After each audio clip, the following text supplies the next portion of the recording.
প্রিয় ষষ্ঠ শ্রেণীর শিক্ষার্থীরা, শুভেচ্ছা নিও। আজকে আমি তোমাদের 2025 সালের বাংলা বিষয়ের নতুন বই চারুপাঠ থেকে কবিতা দ্বিতীয় অধ্যায় সুখ এর অনুশীলনীর সৃজনশীল প্রশ্ন 2 নং-এর সমাধান করে দেব। গত ভিডিওতে আমি সৃজনশীল প্রশ্ন 1 নং-এর সমাধান করে দিয়েছি। প্রথমে তোমাদের বলবো, যারা আমার চ্যানেলটি সাবস্ক্রাইব করো না তারা আমার চ্যানেলটি সাবস্ক্রাইব করবে এবং আমার সাথে থাকবে। তাহলে চলো আমরা ক্লাস শুরু করি। সৃজনশীল প্রশ্ন 2। এসএসসি পরীক্ষায় অকৃতকার্য হয়ে অনিমা হতাশ হয়ে পড়ে। অনিমার বান্ধবী শারমিন বলল, সোহেলি অন্যের বাড়িতে কাজ করার ফাঁকে ফাঁকে পড়ে এবং ভালোভাবে বিএ পাশ করেছে, সুতরাং মানুষের অসাধ্য কিছুই নেই।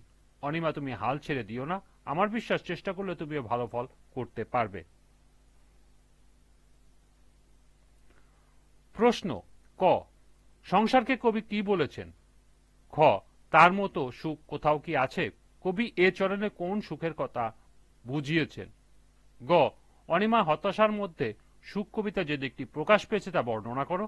এবং খ, শারমিনের চিন্তা ভাবনার কবি যাও বীরবেশে গিয়ে করো গিয়ে রণ, এই চরণের ভাবকেই যেন ধারণ করেছে, মন্তব্যটি বিশ্লেষণ করো। তো চলো এখন আমরা এই 4টি প্রশ্নের সমাধান দেখে নিই। প্রথম প্রশ্ন ছিল, সংসারকে কবি কি বলেছেন? এর উত্তর হবে, সংসারকে কবি সমর অঙ্গন বলেছেন। সংসারে নানা রকম দুঃখ যন্ত্রণা সংকট থাকে, সমরাঙ্গন এর মতো এগুলো মোকাবেলা করে এগিয়ে যেতে হয়।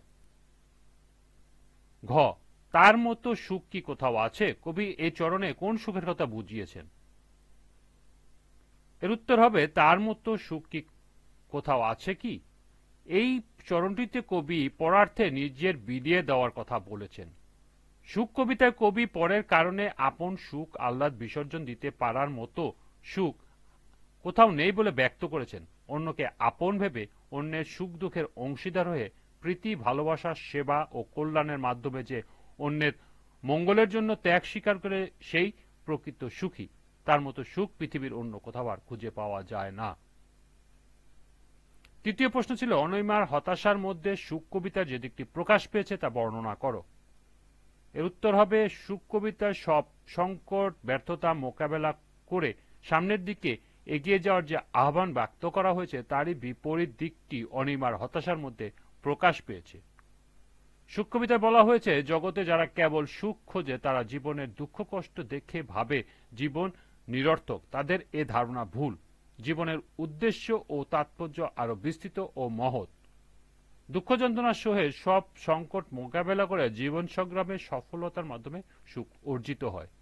উদ্দীপকের অনিমা অনিশ্চয়তার মধ্যে আমরা কবির বক্তব্য বিপরীত দিক লক্ষ্য করি। এসএসসি পরীক্ষা অকৃতকার্য হয়ে অনিমা হতাশ হয়ে পড়ে।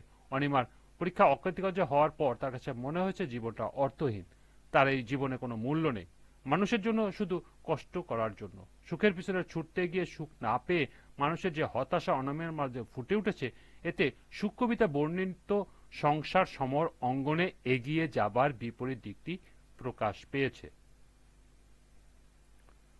সর্বশেষ প্রশ্ন ছিল, শারমিনের চিন্তাভাবনা কবির যাও বীরবেশে গিয়ে করো গিয়ে রণ, এই চরণটির ভাবকেই যেন ধারণ করেছে, মন্তব্যটি বিশ্লেষণ করো। এর উত্তর হবে, শারমিনের চিন্তাভাবনা কবির যাও বীরবেশে করো গিয়া রণ, এই চরণের ভাবকেই ধারণ করেছে। সুখ কবিতায় জগতে যারা কেবল সুখ খোঁজেন তারা জীবনের সুখ দুঃখ যন্ত্রণা দেখে ভাবেন মানুষের জীবন নিরর্থক। তাদের এই ধারণা ভুল। জীবনের উদ্দেশ্য ও তাৎপর্য আরো বিস্তৃত ও মহৎ। হাসি কান্না আর দীর্ঘশ্বাসের সংমিশ্রণে জীবন। দুঃখ যন্ত্রণা সহে সব সংকট মোকাবেলা ও জীবন সংগ্রামে সফলতার মাধ্যমে সুখ অর্জিত হয়। সংসার সমর অঙ্গন, এখানে প্রতিনিয়ত দুঃখের সঙ্গে সংগ্রাম করতে হয়। উদ্দীপকের শারমিনের চিন্তাভাবনাতেই কবির অনুরূপ ভাবনার প্রকাশ দেখা যায়। উদ্দীপকে অনিমা অকৃতকার্য হয় তার বান্ধবী শারমিন বলেন, সোহেলি অন্যের বাড়িতে কাজ করার ফাঁকে ফাঁকে ভালো করে পড়াশোনা করে এবং বিএ পাশ করেছে। সোহেলি উদাহরণ দিয়ে এ কথায় বোঝাতে চেয়েছে সাধনা করলে সবকিছুতেই জয় করা সম্ভব। কবি যেমন সবাইকে উপদেশ দিয়েছিলেন বীর যোদ্ধা বেশে এগিয়ে যেতে, শারমিনও তার বান্ধবীকে ভেঙে না পড়ে সামনে এগিয়ে যেতে বলেছেন। বান্ধবীকে বলেছেন, মানুষের অসাধ্য কিছুই নেই, অনিমা তুমি হাল ছেড়ে দিও না, আমার বিশ্বাস চেষ্টা করলে তুমি ভালো ফল করতে পারবে।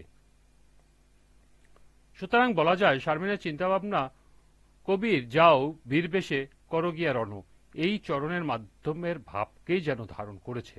মন্তব্যটি যথার্থ।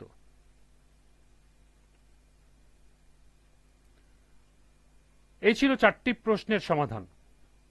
এরই সাথে এই অধ্যায়ের সমাপ্তি। আজকের ক্লাসটি এ পর্যন্তই। সবাইকে আবারও বলছি, যারা আমার চ্যানেলটি সাবস্ক্রাইব করো নাই তারা আমার চ্যানেলটি সাবস্ক্রাইব করবে এবং আমার সাথে থাকবে। সবাইকে পরবর্তী ক্লাস দেখার আমন্ত্রণ জানিয়ে আজকের মতো আমি এখানেই বিদায় নিচ্ছি। আল্লাহ হাফেজ।